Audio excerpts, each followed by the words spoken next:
Stanova 嘅極限威能啱啱就出咗啦，今日就同大家睇下呢一個極限威能到底係乜嘢嚟噶啦。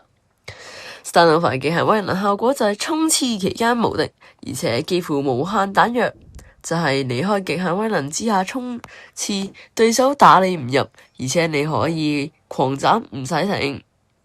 本身斯塔魯娃玩法嘅係普通草大招，變身之後用劍斬人回血，加埋極限威能變身期間衝刺無敵，刺客入面最特別嘅一個存在。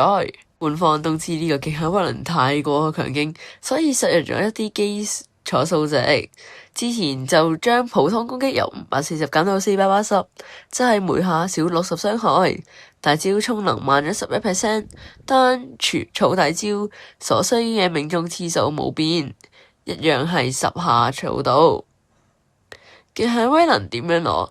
而家可以喺 shop 嗰度用寶石買 collectors pack， 買咗即刻用得，仲會同一啲 pins 同埋其他獎勵。如果唔想用寶石，等7日之後就可以喺 Borrower 頁面用5000蚊解鎖，但係記住要升上 Power 11先可以用到極限威能。